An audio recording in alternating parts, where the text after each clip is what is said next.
And now to the analysis of Shields and Brooks. That is syndicated columnist Mark Shields and New York Times columnist David Brooks. Hello to both of you.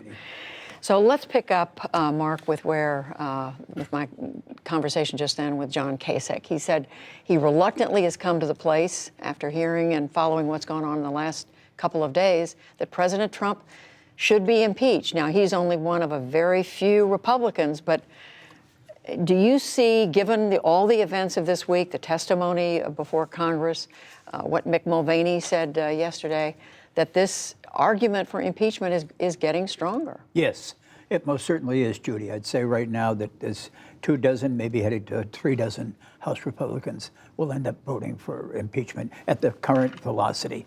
In the House? In the House. And I don't think there's any question about it. I mean, it's you can feel it. Just put yourself in the shoes of trying to be a defender of the president, a supporter of the president.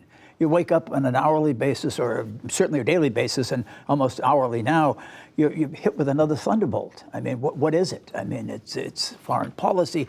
It's Mick Mulvaney in a condescending, antagonistic, stupid. You understood why he's never been the spokesman, why he's never had a press conference before, harmful.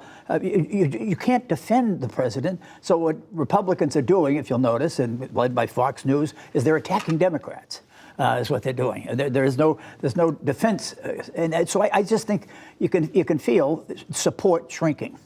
How do you assess this? Yeah, I mean, if your defense was there was no quid pro quo, it's pretty hard to stand on that ground by now. What we've learned over the last 2 weeks or 3 weeks is that the transcript we heard several weeks ago now, it was true. We learned on the transcript. For me, if you read the transcript, there was a quid pro quo. That's right. And now we've got testimony from Fiona Hill, who was the Deputy Secretary of State for Ukraine, that was quid pro quo, basically, that it was Trump doing this. There was a separate foreign policy run by Trump and Giuliani, bypassing the normal foreign policy apparatus.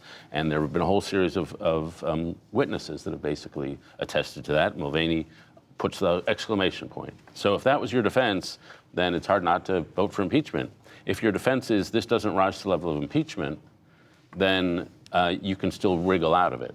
And I suspect that's where the Senate Republicans will go. I do not see, John Kasich, who's been like the #1 Trump critic in the Republican Party, is here. Congressman Rooney is here. Right. But so far there aren't many others, and I'm skeptical that you'll see too many Republican senators. So what is the argument that Republicans are hanging their belief to?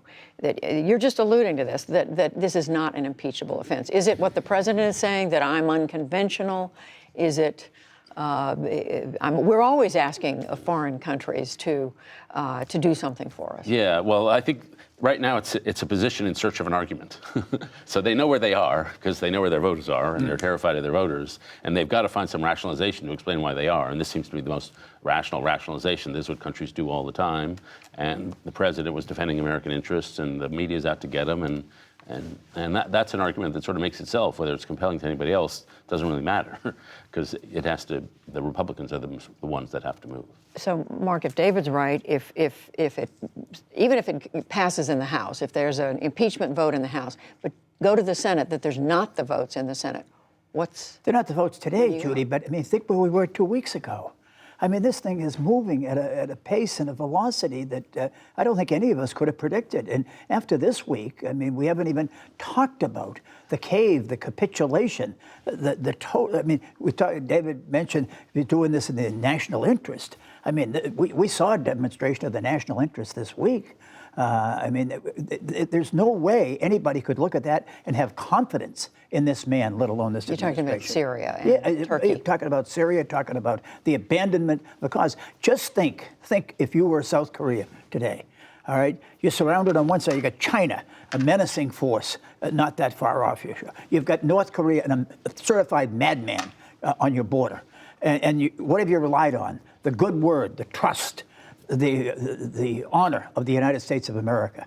And we saw that just absolutely trashed and abandoned this week in the Middle East by the president. David, let's talk about that. I mean, this decision, it came sort of out of the blue. People didn't know about it. Then we learned the president had given. The administration said it wasn't a green light, but the Turks have gone in, and they've now been given permission, basically, by the U.S. to control that so-called safe zone. Yeah, Fareed Zakaria mentioned there's never been a moment that he could think of where a bad decision was made and the blunder came immediately. The results and the catastrophe came right away. And it was a total win for Erdogan and the Turks, a total win for Syria, and a total win for Russia. Because the Turks get to do their ethnic cleansing, the Syrians get to go into the region, the Russians have been trying to get into the region, now they get to walk into the region, the Russians have the Iranians have a proxy. So the score was 56 Erdogan, 0 for Trump, and 0 for the United States. And I think this is, what's shocking is just not only the incompetence, I mean, the letter Trump wrote to Erdogan could have been written by a kindergartner. It didn't look like an official government letter. And then just the moral callousness of having no remorse about the deaths and the cleansing. I think this combined with impeachment is what shakes people. This is a more shocking event, and it goes against a generation of a Republican and American foreign policy to be a stabilizing force in that region. And it is also a sign, and I think this is where the only way I can see that you really get to some erasure, some erosion for the Republican side, is a lot of Republicans think, well, we had Kelly there for a little while, Mattis was there for a little while, we had some sane people controlling him, the controls are gone. And this guy's spinning wildly out of control. And I think that could be a conclusion that people would reach. And in fact, Mark, we just reported tonight that we learned that Mitch McConnell, Senate Republican leader, has written a opinion piece for the Washington Post saying it was a grave mistake what the president did. It's not every day that Mitch McConnell separates himself from the president like this. No, it certainly isn't. And I think it's quite serious. I think Republicans I talk to are frankly nervous. They're nervous about the governorship in Mitch McConnell's home state, losing that. They're about losing both houses of the Virginia legislature. These elections, Judy, are just basically 10 days away. It's really, and they're concerned that they lose again in Louisiana. The Democrats elected there. Those are red states, purple states that they're losing. If Donald Trump is there, are they going to go into 2020 just blissfully, having sustained enormous losses in red states in November of 2019, and watching this happen? I mean, this is truly when the Turks said we got everything we wanted, the easiest negotiation we've ever had. That Erdogan took the president's letter, put it in the trash can, but he's not forgetting what was in it. It was, "Don't be a fool." I mean, I don't know how at any point you could defend, explain, apologize, and say, "Let's go forward. Let's get 4 more years of this." You mentioned 2020, and once again, David, it looks as if the Democrats are being overshadowed, but they did have a debate this week, all 12 of them on the stage. What's the shape of that race after this? Well, I mean, this is why Republicans hang with Trump, because they look at the Democratic debates and say anything but that. And so I think we're writing off Biden too fast. If you still look at the polls, the media is sort of saying Elizabeth Warren is the front runner. I think there are at least 2 front runners. Biden is still doing very well in the polls. He still has a solid base of support. Warren has got to have an answer for how she's going to pay for her health care plan. There was an Urban Institute report that came out this week suggesting it'll cost $32 trillion. That would mean the federal government would grow by 60% with this one program alone. That was a bigger growth than all of World War II. Taxes would go up by 50%. You've got to find a way to pay for that. And if you don't do that, you don't look serious, and people like Pete Buttigieg and all the rest have a very easy lane to go after you for having plans that don't make any sense. Is she vulnerable, Mark? How vulnerable is she on this health care, well, Medicare? I think she is. I think when you run as tell it like it is, keep the big boys honest theme, and then you dodge and duck, rather, as she did, adroitly or not adroitly, to what's the cost going to be. And she stands in contrast, in a strange way. Bernie Sanders indicts her, because Bernie Sanders says, yeah, it's going to cost more, and I'll tell you that. I think it was an acknowledgement that she is a front runner, if not the co-front runner, a front runner, the front runner, by the fact that everybody went after her.